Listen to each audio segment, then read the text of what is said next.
It's Tuesday, it's 12:15 and we're live in Westminster.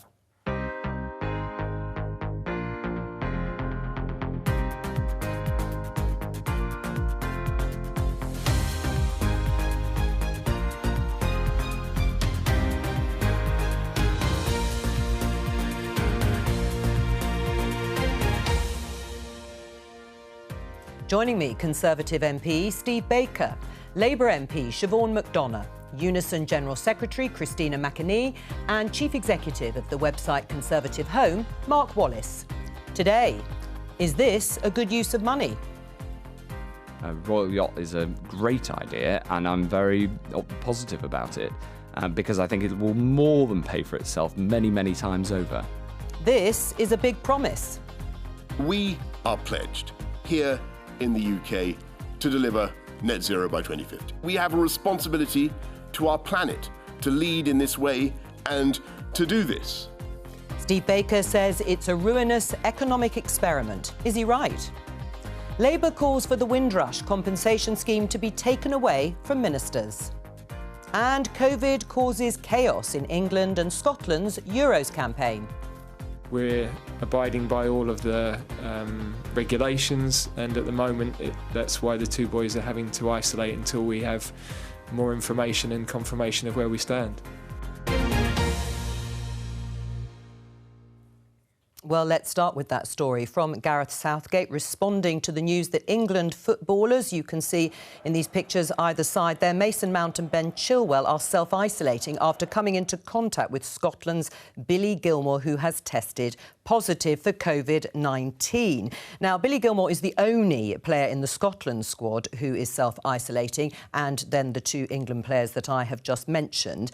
My opening question, certainly to Steve and Siobhan, is people might not understand why the rules are being applied in the way they are for the Euros. Is it one rule for ordinary people and a different rule for footballers at the Championships? Well, it does look like it is, yes, but it's not the first time this has happened in the course of the crisis. We've had all sorts of contradictions and differences. So, for example, people could leave home to render a charitable service, for example, so that was an exemption. So it wouldn't be the first time. But what I would say is I imagine, though I don't know, that what's happening is that they're taking advantage of the pilot where people can have daily testing, the thing that Michael Gove is, of course, doing instead of quarantining after travelling. So presumably that's another example where a pilot is coming in and the rules will change for all. Siobhan, what do you think? Do you think people will say the COVID rules would be applied differently in my life?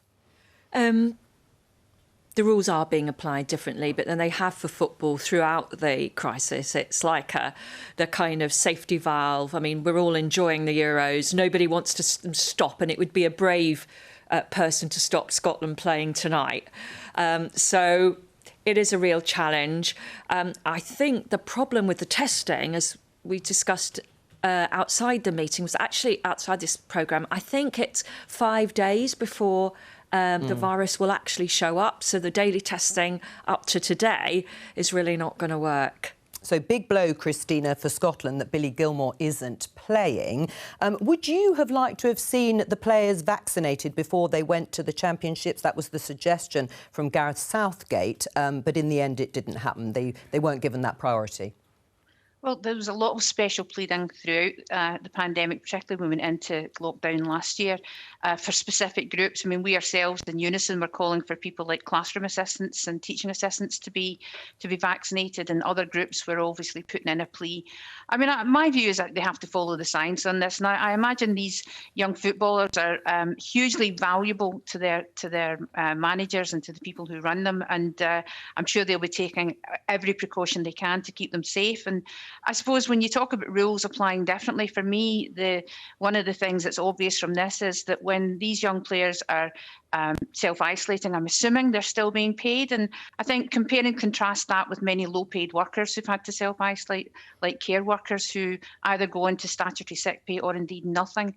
So rules are very different for different groups across COVID. Right. Should those exceptions be made, though, Mark, for big sporting events like the Euros, like Wimbledon, Ascot? Well, in terms of the rules or in terms of early vaccination? Well, either. Well, I think on the early vaccination thing, exactly as we've just heard, there was a lot of different special pleading. Frankly, I think it's the right thing to do morally, and it seems medically, that we as a country put everyone in the order that was meant to be their level of risk. The fact is that I think it's a good thing that in our country, whether you're a multimillionaire footballer, whether you're the heir to the throne, whether you're even the government ministers overseeing the vaccination programme, everybody took their place in the queue and got their jab when they were due without special treatment. And that's one thing that saved thousands of lives. Unfortunately, there are some administrations around the world where they gave in to special pleading from one interest group or another and upended the order regardless of medical risk, and it hasn't helped people. All right, I'm going to show everybody this headline in the Evening Standard. It says, new £200 million royal yacht, silly populist nonsense, says Ken Clarke. He also went on to say in an interview today that there are people at Number 10 who think there is such a thing as free money. You heard, though, in the headlines, Matt Hancock, the Health Secretary, saying it'll pay for itself over and over again in terms of soft power and encouraging investment to UK PLC. Steve, do you agree with Ken Clarke or Matt Hancock? Well, I do think it will be a good thing. I think the yacht will, as in the past, allow us to project our culture, our values around the world, and I do think it's a good thing. Something we ought to ask, although £200 million is, of course, a lot of money, it's about consistent with buying a good quality ship. Is it really an enormous amount of money for the good that it can do? Well, actually, I have to say I think it probably is something we should invest in, which will pay for itself. Siobhan? The royal family don't want it, at least they're reported as not wanting it. CBI came out today saying that it was not a good use of money. I mean, personally, if I had my choice over 200 million, there's quite a few homeless families in my constituency I'd like to see have homes built. Right. Mark? I'm not surprised that Ken Clarke, who, let's remember, didn't want the UK to have an independent trade policy in the first place when it came to EU membership. I'm not surprised he's not keen, but used in the right way, they've got to make sure they use the right way. How much money do we spend on trade pavilions and trade shows exhibiting our potential exports around the world? View this as the same kind of thing. As long as it's used in the right way, you could make money from it. Christina? No, it's a populist idea coming from a populist Prime Minister. I just think, seriously, is this really sending out the right message about where the government should be spending its money? What are the real priorities at the moment? We've been waiting for, there was meant to be a summit on care today, for example, and the Prime Minister cancelled it. There's far more important things in the country that need to be dealt with. And even if but what Steve is saying and others are saying that, this could pay for itself. You can say that about so many other things. I just think it sends out entirely the wrong message at this particular time to be investing in the royal yacht. And I'm not surprised if I haven't heard this, but if Siobhan says that even the royal family don't want it, I have to say I wouldn't be at all surprised if the Queen's pretty horrified by the idea of it as well. Well, Mark, you were shaking your head. Well, listen, I just wonder how many trade union members in this country make their living from their companies that they work for, managing to make exports. I mean, that is something that self-evidently is a positive activity for this country. And I don't think it's just an either or of, do we do trade or do we have other government policies? By definition, you've got to try to do both in a £700 billion first world state. That's assuming that the trade comes from a ship that currently doesn't exist.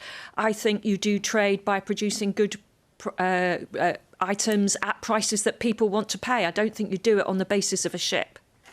But you also do it, for example, the fact is the UK does employ people around the world whose job it is, alongside our embassies, to do trade missions, to help to introduce producers and service providers in this country to markets abroad.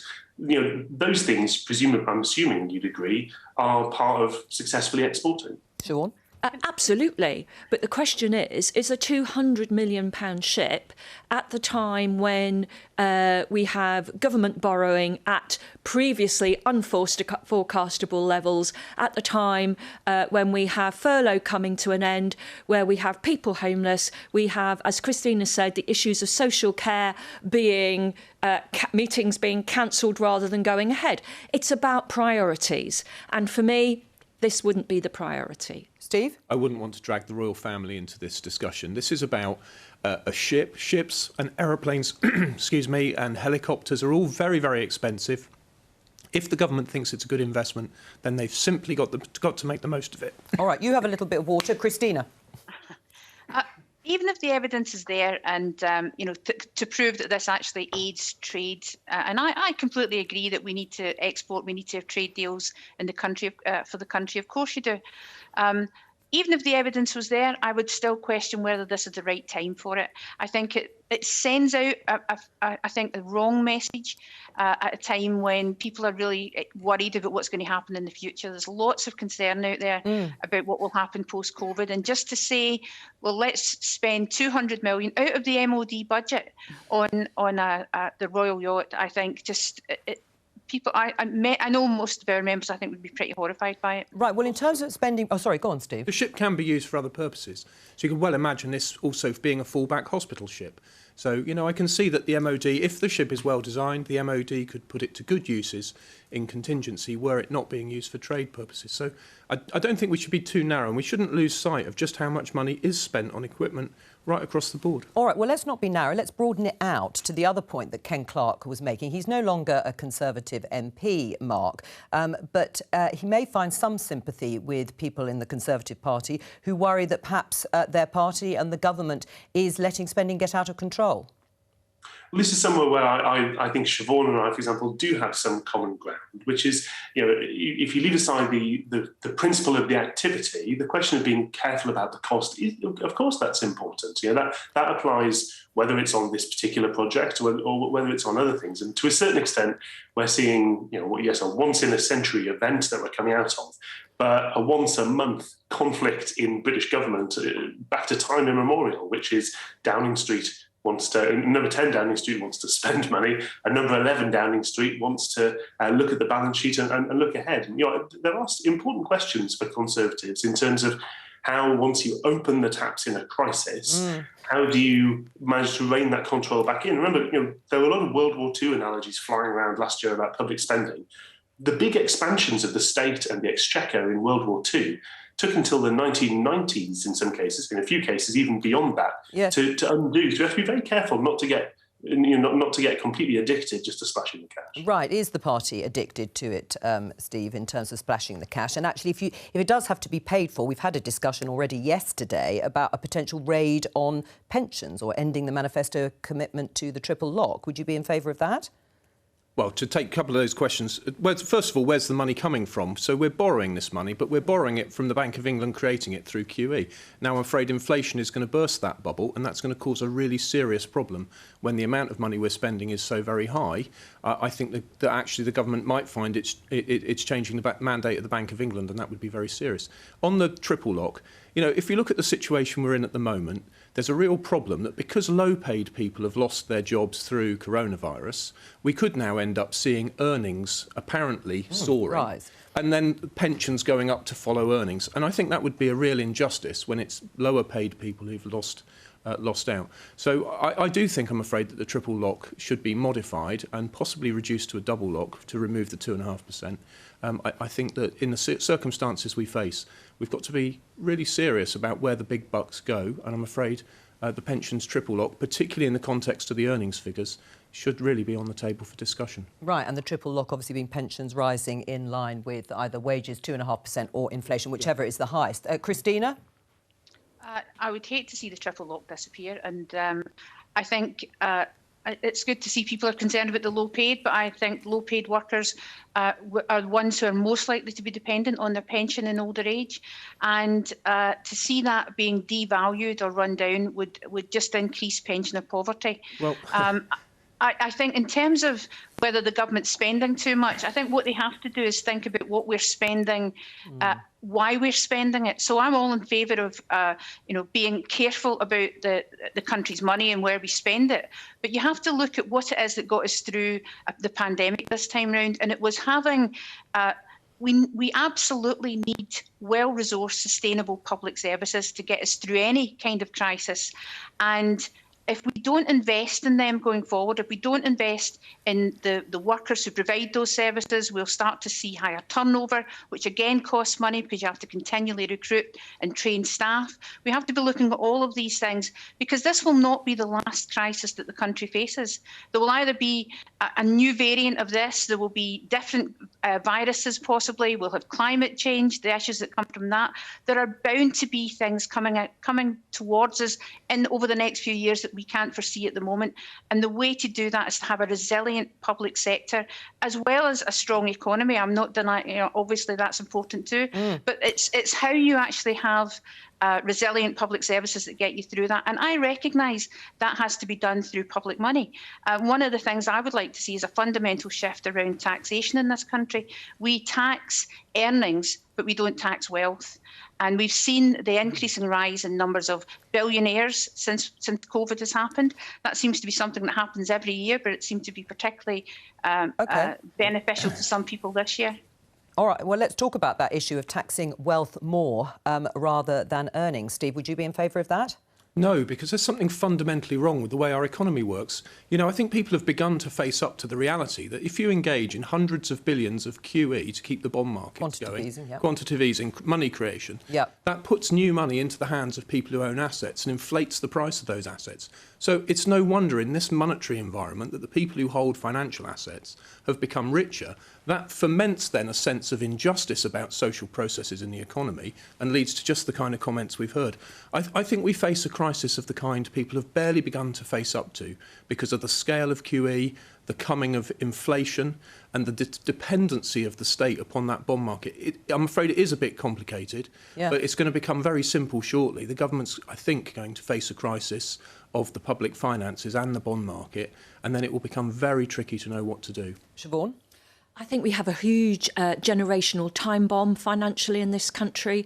We have some pensioners who are becoming increasingly well, increasingly asset rich, while we have younger people unable to get onto the property ladder because of increasing property prices, who are not earning the money, who don't have the pensions that those of us who are older are fortunate to have. And at some point, we've got to have a reckoning about that generational issue, which is why I think we need to have a look at the triple lock. I know that's hard politically. I know that's going to be difficult. And we have to protect poorer pensioners, but we have to say what is right and fair. We can't always rely on those young working people paying ever more tax with ever less benefit, with ever less security for their futures. And we've got to be brave enough to look at it. Steve? It does require political bravery. Of course it does. I'm very conscious my voters will be listening to what I say on this stuff. But the reality is we're talking about the rate of increase of pensions. There's no question of undermining the current figures. But, can we afford to keep on that, raising the pensions by that triple lock in this environment? OK, well, Christina, you've heard the two MPs here. What do you think? Well, if you look around other European countries now, I realise this may not be a selling point to some of the people on the call, but when you look around some of the other European countries, we don't have a particularly generous pension system in this country. We have some of the poorest pension provision instead of state pension that you see that we've seen across Europe. So it's not that we are being overly generous. We have high levels of pensioner poverty, particularly among low-income pensioners. That's a massive issue. The average pension that a public sector worker leaves with is something like £7,000 a year. This idea that they're all gold-plated pensions just isn't the reality for most people. But nobody suggested. Forgive me, but nobody suggested they're gold-plated. But I know you haven't said it here, but it has been said in the past, and I'm just commenting on that fact that actually for public sector workers, many of them look in bemusement when they see some of these headlines, but that's why the state pension becomes so important going forward. And I think we do have to look fundamentally at where we're raising money from in this country. We have a whole load of new, very wealthy people who've sprung up since the pandemic has has happened. Okay. So it hasn't been a disaster for everyone. It has been something that's meant certain people, certain organisations have made a lot of money from it. All right. And that's something that has to be looked at. Okay, and we have to start taxing people according to what their wealth is, not just what their earnings are. Briefly, Siobhan. I agree with Christina on the wealth tax, because you can't go to work to make yourself really rich anymore. You make yourself rich by acquiring assets. If you look at the stamp duty holiday, the people benefiting from that were not the young first-time buyers attempting to get their first place, their first home. It was people buying their second and their third home. And the problem with that is we are asking people who are earning ever less in real terms to pay more towards that without the security of owning their own home. And that is not a deal that younger generations are going to carry on accepting. Final word from you, Mark, having listened to what everybody said, not just on the triple lock, but generally about a reckoning on spending and borrowing. Yeah, it concerns me that we have this kind of, I think, contradictory attitude to tax. You know, when we want to stop people smoking or drinking, we put tax to deter it. We're about to have a conversation, I suspect, about when we want to stop people polluting and putting out carbon, we add tax to deter it. And then we say, oh, well, work and success, let's put a tax on that. And what's the outcome? Well, you deter it. All right, we are going to move on to exactly that subject, Mark. Let's just show you this headline in the Sun newspaper. Steve Baker, our guest here, it's from last month. The headline, the net zero boiler ban will leave Britain's poorest out in the cold. This is part of what you've been writing about in terms of the costs of going green, Steve, and the government's net zero target. That's reducing the UK's carbon emissions to zero by 2050. Now, in this particular piece, you talk about the cost of replacing gas boilers with more costly green alternatives, and you say ministers plan to end the comfortable lifestyles we have enjoyed for generations. Now, Steve, as you know, ministers would argue very powerfully that their plan is to prevent catastrophic global warming. Yeah, that's clear, but this is an evasion, if I may say so. So I'm not talking about the science, I'm not talking about the goals. The goals are in law, the science is settled, this is talking about it, arguing about his OTOs. I'm afraid I'm being a details man here and an engineer and asking the question about how. How are we going to do it? Who's going to pay? Where are the costs going to fall? Is it going to work? So I think the line I'm taking is one which anyone could agree with, that what we're doing, getting to net zero, must be politically and economically viable using existing technologies. Because if it's not, then it will fail. So even if people want to get to net zero faster, harder, they should be looking at methods which are going to work. So I think saying to people £10,000 for a heat pump, by the way, you'll need to raise your floor levels so you can get the underfloor heating in or have bigger radiators, that will be extra cost. Pricing you out of owning a car, these things are not going to turn out to be politically viable. Right, politically viable we'll discuss, but you do accept it's not cost-free to the economy to take no action, of course, yeah, on global warming. So, I mean, in terms of the UK economy. It's a complex system of trade-offs. There's absolutely no doubt about that whatsoever, yes. Siobhan? Well, I'm grateful to Steve for raising the issue of how policy affects poorer people, because what we know is that everything costs more if you're poorer. How you get your gas, electricity through prepayment meters, how you pay for your phone by pay-as-you-go rather than contract. But clearly, we need to do something about our homes because they produce 14% of the emissions that we need to cut. So we have to find a way of helping those poorest in order to do the necessary works to their home. Now, a lot of those people won't own their own home. They'll be private tenants, and private landlords have the least well-insulated properties in the country. We have social housing tenants. But the point is that Steve has raised one issue. The other issue is how do you help those people to do the works that need to be done? And we know that doing things about climate change presents a real economic possibility of having greater skills, more jobs that actually pay well, as well as developing a form of trade and manufacture that could put Britain at the front of the queue. So this could be all win, but Steve is absolutely right. It's complicated and the burden should not fall on the poorest. But it's necessary, says Siobhan. So she obviously is prepared for her constituents to bear some of the costs that you've been talking about if they get help, if they're the poorest. Do you accept that? Well, yeah, but there's about 4 different conversations here. Why do we need to do something? What are we going to do? How are we going to do it? What if we do? What if we don't? Right. Well, on the why we need to do something, I thought you said that was settled. Yeah, it is settled. But what you just I'm afraid in this conversation, one of the things I've found is, as you just did, people keep pivoting back, but to we must do something. Yes, I accept we must do something. I mean, you know, the idea that the lives of billions of people should hinge upon the supplies of a finite resource that's fossil fuels would be madness. We should go to net zero for all kinds of reasons, including climate change. And it's a good idea to do it, and we should do it well. So I'm really asking the questions about how. And I would say to anybody who's questioning whether carbon dioxide's a greenhouse gas or whether our emissions of it have made a difference, they're wasting everybody's time having that conversation.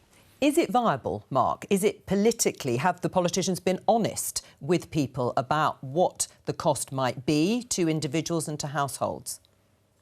Well, you put your finger on it. Honesty is the key question about this. It does concern me that, frankly, I think people hear an awful lot of discussion about the importance of net zero, quite a lot less, as Steve says, discussion about how, and almost no discussion about the actual cost, the financial and economic implications. You even say the government's own estimates, which various people would say are optimistic over recent years, put the cost by 2050 in the tens of billions of pounds per year. I think a lot of people are unaware of that, and unfortunately, it helps to fuel, if you pardon the pun, it helps to fuel demands that you hear from, say, Extinction Rebellion, who say actually we should go to net zero in 4 years' time. And then you end up with an awful lot of hot air, pardon another pun, being expended on that demand. When actually, if you look at the numbers, you start to realise simply how unreasonable, how unrealistic stuff like that is. Christina?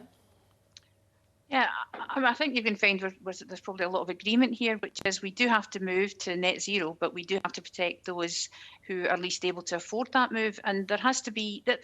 What I don't want to see is this being seen as just individual responsibilities. We all have an individual responsibility, we know that, but it's not just an individual responsibility. It's too big for that. There needs to be a proper government strategy for this, which I think they have promised to produce, but it's been delayed again. And it would be good to see what the plan actually is, because I'm sure there is a commitment to move towards this, but we actually have to do it in a sensible way, and you do have to protect those who are least able to afford it, because fuel poverty already exists. I think there's something like 2 million people deemed to be in fuel poverty, and the worst homes in the country actually spend double what they should in having to stay warm. Those who are in the worst homes have to spend double what everyone else does just to stay warm in the winter. So that disproportionate impact already exists, as in if you're in low income, you're going to be in one of the worst kinds of homes. You're going to be in a home that's probably not well insulated, it's drafty, etc. So that has to be a key factor in it. Yeah, okay. In Unison, we've been supporting the Just Transition campaign, which is about saying, let's move towards net zero, but actually take the energy companies with us and the staff who work in them and use them to be the ones who go out and work with the public, convince the public, train them to be able to explain to people what they can do. But you need a proper system of government support, and that will have to include loans and grants. Well, let me put that to Stephen. What is your plan then to get to net zero? Well, if I may first, the point about... we were talking about the rich and the poor earlier, but we're putting 11 billion a year into renewables through our energy bills at the moment, through consumers paying. Siobhan was talking earlier about poorer people paying more for everything, which would include energy, of course. That translates into subsidies of £300 to £400 million a year for a wind farm, rising to up to £500 million for, I think it's Hornsea 1. These are enormous amounts of subsidy. It's no surprise that Siobhan and I on the Treasury Select Committee have had people giving evidence to us who are all in favour of this system. Of course they are. So the GWPF has published a proposal to go forward, and it involves using small modular nuclear reactors and also closed cycle, so-called alum cycle, which is a closed cycle that uses gas, but it also captures the carbon dioxide. So there are ideas out there using existing technology which could get us to net zero. But what we can't do is keep kidding ourselves, for example, about the cost of solar, when a recent report in the Harvard Business Review is an impeccably right-on publication as you could find, which shows that when you take the costs of recycling solar, then the costs of producing solar electricity go up 4 times. You know, we've got to get very, very real about the true costs, life cycle of the technologies we're deploying. Are we kidding ourselves? Well, I think the government's kidding itself. Its Green Homes deal absolutely collapsed with £1 billion of it unspent because it was a totally unworkable solution marketed to homeowners that didn't want it. So where is the £1 billion? Because, again, if that £1 billion is going for free, along with the 200 million from the Royal Yacht, I've got people who need houses to live in. Right. I mean, you were elected on a manifesto that promised the UK will lead the global fight against climate change by delivering on a world-leading target of net zero by 2050. Should the government reconsider that pledge? So what I'm asking is questions about how we're going to get there, which are in fact compatible with the manifesto. But in Wickham, at the last general election, the public were all over the green issues. They were very high prominence, and I promised to look into this issue, and I've come to the conclusion that this is the territory that I should be on. But I'm not challenging the targets. I'm not challenging the science. I'm asking how are we going to do it. And actually, I think people should be, as has happened on this programme, uniting around the idea that we need to use tactics which will work. Right. You did also suggest, though, I think I'm right in saying, that you thought there could be sort of riots worse than the poll tax if there wasn't more honesty on this. Did you really mean that? I really mean that, yes, because we've had the chief executive, I think it was Vauxhall, say that only upper middle class people will be able to afford cars. Well, I then see a tension that young people in my constituency are at once learning to drive and also demanding green measures. I think they're going to be very disappointed when they discover they can't own a car, can't go on holiday, will have expensive heating that comes up to a lower temperature, their electricity isn't reliable, and by the way might actually be turned down in order to support somebody else's electric car charging next door. All right. You know, this is capable of creating enormous tensions in society at a time when every political party agrees it's the right policy and there's no choice at the ballot box. We've been down this road before with Brexit, and that's why I'm warning that we'll have a terrible political crisis if we don't sort it out. I'm just going to bring you this news that has come to us, which is that Jeffrey Donaldson has been named the leader-designate of the Northern Ireland's Democratic Unionist Party. You will know, if you've been watching this programme over the last week, that there has been a certain amount of turmoil in Northern Ireland politically in terms of the DUP, and Edwin Poots had already said that he was going to quit. I think he'd only been leader for about 21 days or so. So that's the news, that Jeffrey Donaldson, not surprisingly, is now the leader, or certainly the leader designate of the DUP.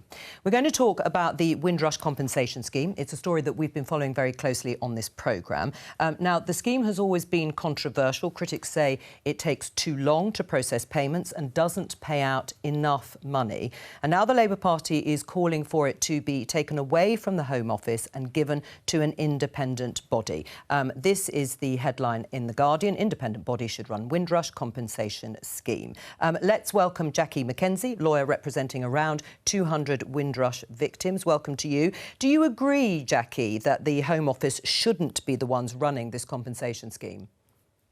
Well, that was my position at the outset. I mean, we said, you know, it is the Home Office that's caused the problems that people are in a sense, as we describe in law, they're the tortfeasor. So we didn't understand. And when I made written submissions during the consultation era, I said that the Home Office weren't suitable to manage this. However, we are where we are. And my worry, I certainly sympathise and understand the concerns that people have who are saying that it should be taken away from them. But we're 3 years on from the scandal coming into the public domain. And I'm very worried that to take it away from them now is going to cause further delays. So I'd rather see they sort out the issues. There's all sorts of issues around employment, pensions. There doesn't appear to me to be critical independent oversight. And I think, and there is obviously the big issue about delay and the low numbers of people who are coming forward, which I think is because the engagement policy isn't appropriate. If they can sort those things out, then we'd be happy. But at the moment, it's extremely problematic. But I don't think that moving it at this stage is really the solution. All right, Jackie, we'll come back to you in a moment. Just listening to that, Siobhan, she doesn't agree with Labour's position on this. I think you have to listen to Jackie. She's dealing with a lot of the cases. She's dealing with one of my own constituents at the moment. But there's approximately 11,500 people who are affected and may be entitled to compensation, and only 687 granted compensation. 21 people have died before getting it. You know, this was a huge tragedy on people who only came here to this country to work hard, pay their taxes and their national insurance, and have been treated absolutely absolutely appallingly. While it's really important who should do it, my main concern is that those great people should actually get the compensation they deserve for having their lives upended. Right, so you don't necessarily back your party's idea of moving it away from the Home Office to an independent body? I think it's a pragmatic one. If the Home Office simply can't do it, give it to somebody else. It's up to the Home Office to try and prove it can, and to date, that hasn't happened. Right. Jackie, the Home Office says things have improved since Priti Patel announced reforms to the scheme in December. Is that the experience of the victims you've represented? It has improved in terms of some of the tariffs. There's been the introduction of preliminary payments, which has helped a lot of people. It's something we asked for, and that's happened, and so I'm grateful for that. My major concerns are so few people are actually coming forward. And I think when you've still got a language coming out of the Home Office about, you know, people being deported and people in the Channel and, you know, the problems that EU citizens are facing accessing the EU settled status scheme, I think it's frightening a lot of those in the Windrush generation who should come forward. They're still very frightened that the hostile environment's alive. Oh. And so the Home Office needs to avail or to really assure people that this isn't the case. They also need to put more resources into the community to engage with those people who are too scared to come forward.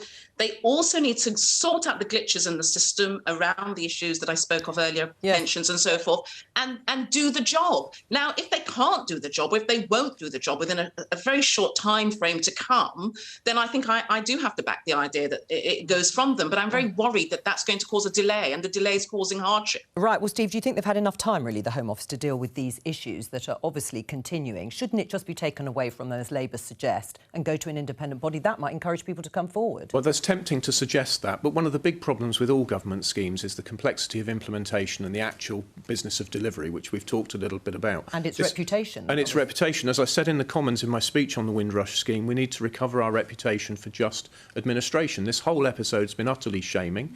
I represent a community 5% black, mostly from or connected to St Vincent and the Grenadines. We've had a very low number of cases, so I can't say much about them. But the experience in Wickham has been that we bent over backwards to reach members of the community. We believe we have done. But the experience of the administration of the scheme in a very low number of cases is that a large sum of money was paid very quickly. But, you know, the government has taken steps. So, for example, look at a December 2020 fact sheet on the scheme, raised the minimum award from £250 to £10,000, raised the maximum award from £10,000 to £100,000, raising the impact of life payments at every level. So I think government's intent is right, but the charges which Jackie makes are very serious, and of course the Home Secretary must act to make sure that the officials she have do deliver. Right. Christina, are you convinced by that? We'll come back to Jackie in a moment, but the government's intent is the right one, says Steve, despite the initial problems. I would like to think that's true. I have to say I am a bit sceptical about it. I mean, I think they've kind of been forced into taking some action on this. We submitted evidence to the Select Committee last December calling for this scheme to be removed from the Home Office and given to an independent body. I completely, accept Jackie's experience of this is much closer to it than mine is. But we have been, as a trade union, Unison has been supporting our members who've been severely affected by this, and we do have numbers of people who have been quite badly affected. And it's been about people's lives have been put on hold. And what we're hearing from our members is that, and from their families, is that they're having to jump through so many hoops to try and get something from this scheme. And there is that, I think Jackie said it as well, there's that feeling of mistrust, I think. That's what we're hearing back. Mistrust of the Home Office and their intent behind this. People who've already had a negative experience, feeling they don't really want to put themselves in the firing line again. So we have to win back the confidence and trust of people who've been severely affected by this to get them to get access to the scheme. Mark, you were nodding away there. Yeah, I think there's it's encouraging to hear that some aspects of this are improving. I think Jackie is absolutely right when she mentioned earlier about making sure there's some kind of proper independent oversight and scrutiny, which is evidently overdue and necessary. But what troubles me is that this isn't the first time, and I fear that it won't be the last time, that inside the Home Office's bureaucracy, there seems you sometimes hear people say, is it incompetence or is it being obstructive? And sometimes there's a kind of feeling that, to some degree, an element of the incompetence is viewed as serving the purpose of being obstructive. I've got a personal experience of helping somebody, a different case this, but somebody to whom the Home Office was saying that they were not a UK citizen. And I'm not an immigration lawyer, but I was able to go, I went back to the legislation, I read it, and I had to argue with them over the course of months until they eventually conceded the person in question was legally a UK citizen. And the default attitude there seemed to be, oh, well, it's somebody else's job to kind of force us to pay attention in enough detail. And obviously in the Windrush scandal, that was taken to even more obscene and unjust heights. So it does concern me that these are signs of a bureaucracy which is not functioning correctly. Jackie, any reaction to what you've heard? Yes, no, I think the default position is always one with all sorts of issues around immigration, of mistrust. And so I think, that's why we're seeing the low take-up of numbers. But the biggest issue here is even of the people who've applied. Remember, the Home Office thought that 50,000 people would avail themselves of status documents. I think about 13,000 have. Of those, almost everybody will have had some impact on their life. Yet only 600 and odd people have had any compensation. So there is an issue within the Home Office about delay. I'm seeing letters coming out saying to people, we don't yet know if you've got a claim, when it's very clear that there is one. There are problems also with the design of the scheme around employment and pensions. So I don't know that just lifting that up and putting it somewhere else is going to work if it goes with those same features that are problematic. I really do think the scheme needs a slight overhaul. The Home Office needs to be made to do its job. All right, Jackie, stay with us again for the next bit. Steve, you're chairing the advisory board for a new group, the Conservatives Against Racism for Equality. What do you hope to achieve? We need to define a new language which is positively anti-racist for Conservatives. You invited me on this programme last time I was on, I think, to talk about white privilege, which I did. You're trying to use a plain language interpretation of the term. And what an enormous pushback I had. Really caused tremendous problems with people on the Conservative side of the argument. But what I think too many people haven't realised is it's not enough simply to say we're not racist. We've got to define a new language which is inclusive, which doesn't cancel people, which reaches out and recognises that there is racism in the country and we've got to deal with it. So as Conservatives, that's what we're doing. We're inviting people today to join us and sign our pledge, which they can find online and through my social media. And we are going to set out a new and optimistic and hopeful language of inclusion. Right. Is that necessary, Jackie? You heard that big promotion there for the left and right of politics to in some way own this issue. Well, I don't think, it's a humanitarian issue. I don't think it's really left or right. Nobody should be racist. But what we've got in this country are institutions that are racist. The system is racist in many ways. We've seen it in education. It's particularly, today's Windrush Day. We're talking about the Windrush generation. Just recently, we were discussing the issues that came out of the Small Axe series and Subnormal, about how Caribbean and African children were treated in the educational system. We're seeing it with the disparities around COVID indexes, that there are real problems with stop and search, employment, the employment tribunals. There are real problems at an institutional level that needs to, and so, the Conservatives are in government, and I think they need to use legislation, policy and rules to make sure that the system changes. In terms of who owns the debate, I think that's quite ridiculous, really. Because what we are all human beings, and we shouldn't be saying that this is an ideological thing. No, okay. We should all be striving to be anti-racist. I quite think the fact that the Conservatives are having to set up a group to discuss not being racist is problematic. It's almost as though saying, well, we are racist. Well, Steve, we were warned that people would say that, but I have to say that I think it is necessary for us to demonstrate in the context of the national debate that we are willing to stand up and say we are going to be positively anti-racist and move this debate forward. And we're going to do it as Conservatives. Now, this, of course, was not set up by me. It was set up by Albie Hammond-Kona and Siobhan Aarons. I'm very proud of them. I'm very proud to work with them. And we are going to do this because it's in the public interest that we should do it. It's not about owning the debate. And indeed, on our website, it does say this isn't about left and right. This is about right and wrong. But it is about party politics, clearly. Otherwise, it wouldn't be called a Conservative group, would it? Well, Yes, it is true that we are appealing to Conservatives, but we recognise that we need to make sure that our society has a home for everybody in each party. All right. Jackie, we've only got 30 seconds left, but you take it away. Conservatives are in government. They need to get the institutions to fix themselves up, because too many people are really suffering from racism and discrimination, even on this Windrush Day. It's a good day to discuss this. Right. Well, Steve, do you accept institutions racism? I certainly accept it's Windrush Day and we should celebrate the Windrush generation. I'm very proud to do just that. That's all we've got time for from all of us. Bye-bye.